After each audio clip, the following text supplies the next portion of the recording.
Hello guys! Welcome back to my channel. Okay, isa po sa mga metric na madalas pinag-uusapan kapag nag-a-analyze ng stock ay yung tinatawag na PE ratio. Yan po ang i-review natin ngayon. Let's go!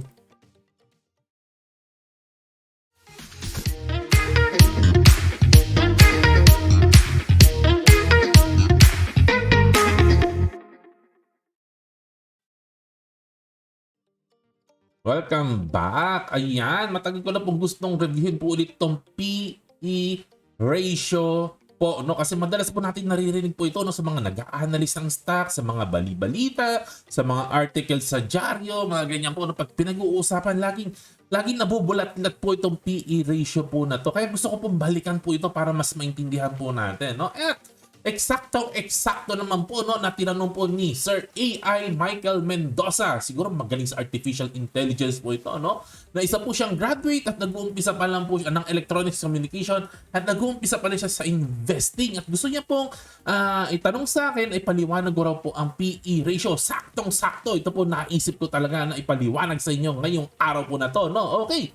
Ano ba yung PE ratio na yan, Kuya John, no? Yun, yung price po relative to its earnings, no? Yun po ang mini-measure po nito, no? Para malaman po natin kung gaano po ka-valuable po ang isang stock po na natutulungan po tayo ma-assess kung ang isang stock po ay mura or mahal. Parang gano'n po. Kaya madalas nyo po naririnig po ang ratio na to. Very, very fundamental at very, very basic po na metrics po ito na ginagamit ng mga investor. At ganito lang po ang formula po yan. Magkano po yung stock, magkano yung price niya sa market, yan nga price no? I-divide mo magkano yung kita, earnings. Yan nga price to earnings ratio. Yung price, i-divide mo ng earnings. Ganon, no? Example lang po, no? Ito pong si Crown Asia. Ang last traded price niya po ay 2 piso, 2.01, 2 piso po, no? At nag-earn po siya ng 41 cents per share. So, i-divide mo lang po yun. Yung price ang nasa taas, yung earnings ang nasa baba. Kaya nga, PE ratio. So, pag dinivide po natin ito, kulang-kulang 5 ang kababagsakan po na value, no? 4.9 ang PE ratio po ni Crown Asia. Maliwanag po, ganun lang. Napakasimple lang pong kunin po ang value po na to. No? And as owner of the company, kasi po pag bumili po kayo ng common stock po, no? Ang treatment nyo po, no? Sabi nga ni Warren Buffett, pag bumili ka ng isang stock, ang pakiramdam mo, ikaw na yung bumili ng buong company. Dapat ganun ka mag-isip. Think like an owner, no? So, kung ikaw yung owner ng company, ikaw na rin ang may-ari ng earnings niya. Lahat ng kikitain sa future ng company niyan, isipin mo, ikaw ang may-ari niyan. Meron kang claim po kasi dyan, no? For each share na meron ka ng company na yon, no? May claim ka. No? Doon sa earnings per share po ng company po na yun. Kaya importante po na ina-analyze po natin ito, no? So, in general, the lower, the better, no? The lower, the better. Pero as always, it depends. Ang buong interpretation po ay it depends. At yun po ang bubuting-tingin po natin sa video po na to, no? Okay? So, ang general concept po ng PE ratio ay, para madali niyo po maintindihan po, no?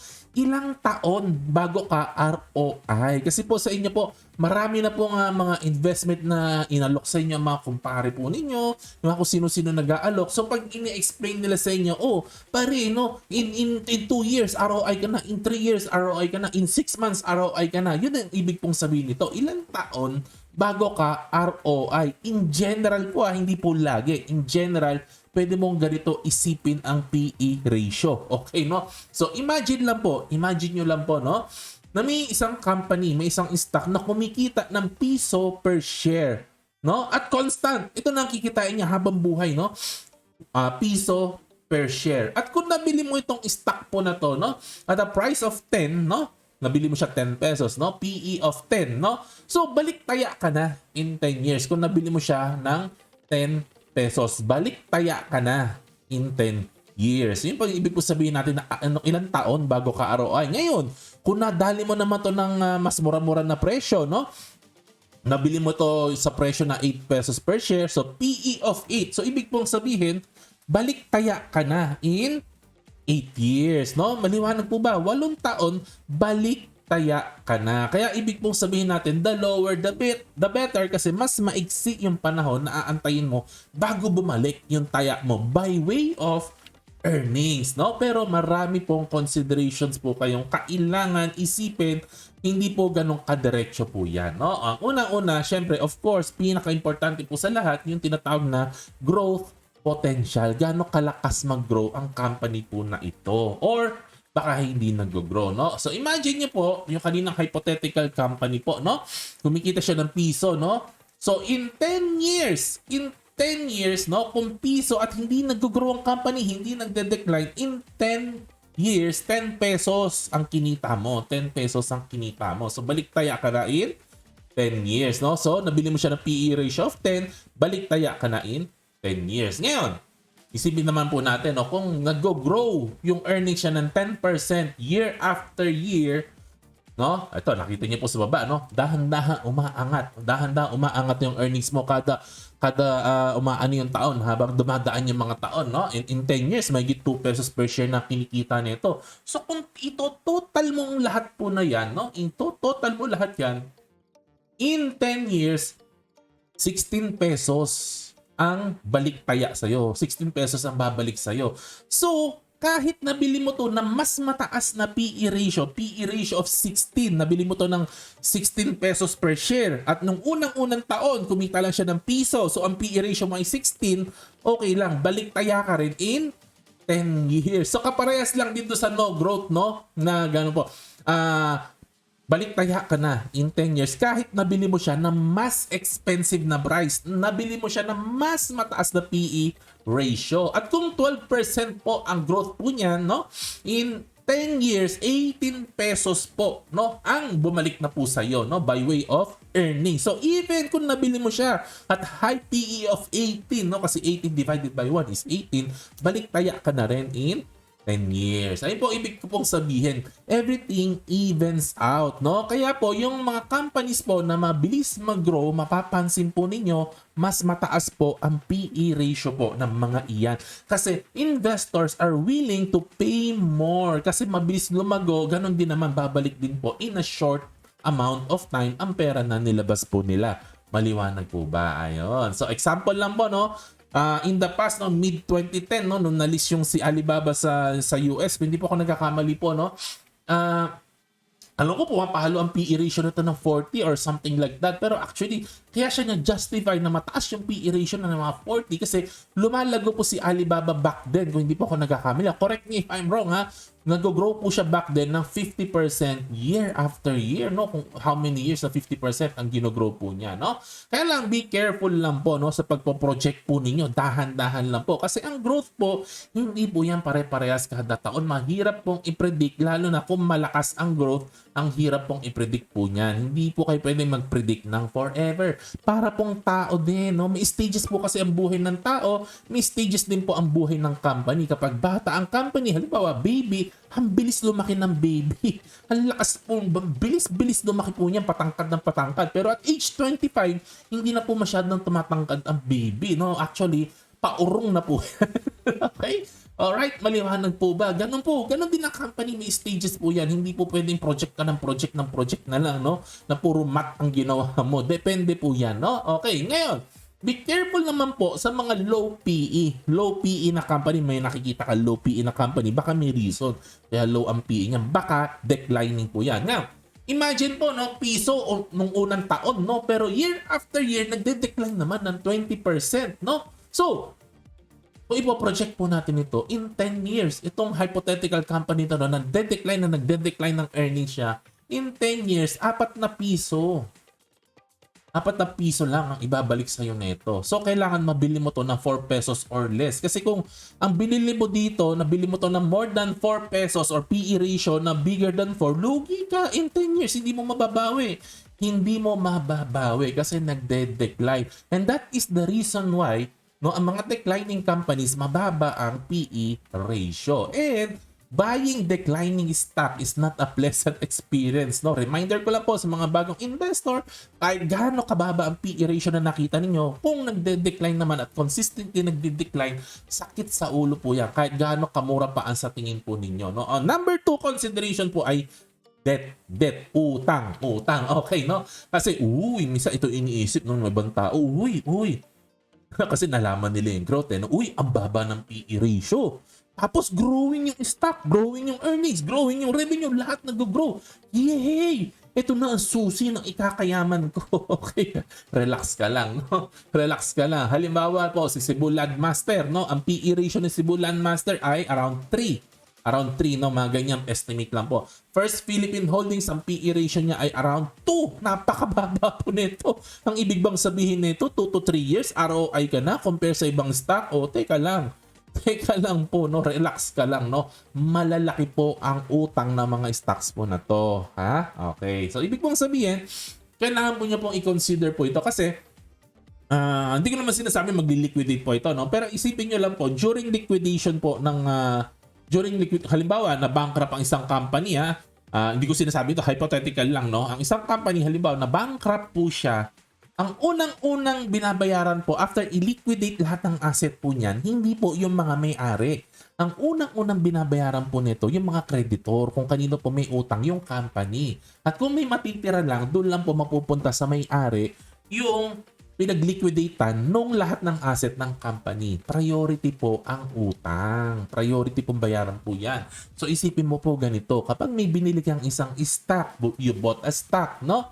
Ikaw na rin ang may-ari ng utang na yan. As owner of the company, ikaw na rin ang owner ng utang ng company po na yan. So, ipo-project mo yung earnings po niya year after year after year after year, no? Dapat po ipo-project nyo rin po na ang unang pupuntahan ng first few years, no? Ng mga the succeeding years, no? Nung earnings ng company niyan, doon mo siya i-model na babayaran mo muna yung mga utang kasi priority po yan.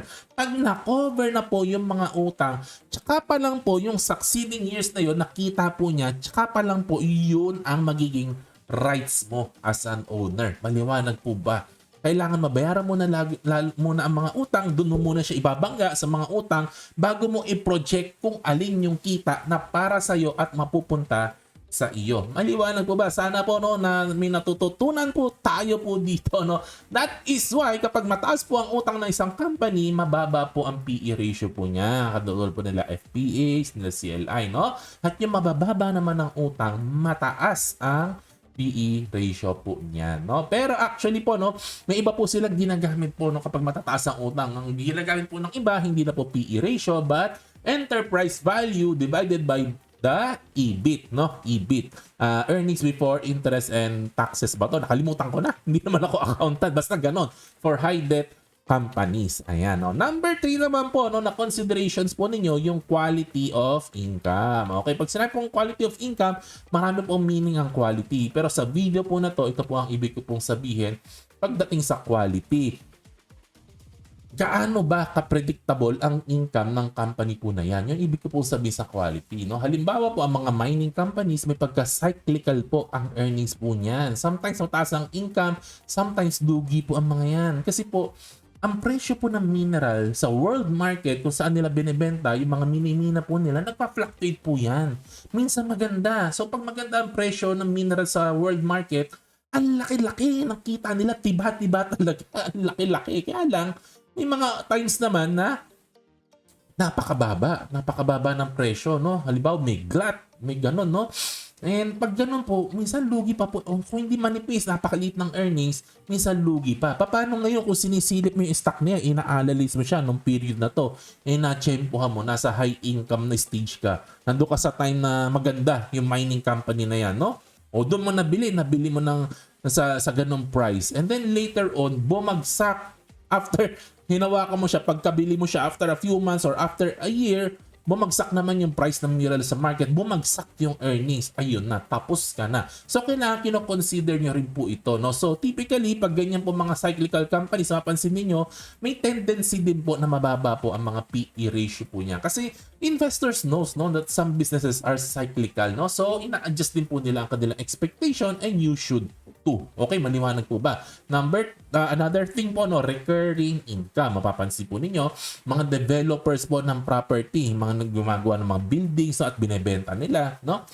pag marami po silang project, malaki din ang kita po nila. At pag walang project, wala din kita. So yun, kailangan adjust din ng expectation kasi ganun ang nature, no? Kung nagde-develop ka, minsan maraming project, minsan konti lang, minsan marami, minsan konti. Hindi naman laging marami. Okay? Maliwanag po ba? So hindi po recurring income. So mapapansin po ninyo, no, kapag may mga investor, may mga seminar, no, ito or nagpapatawag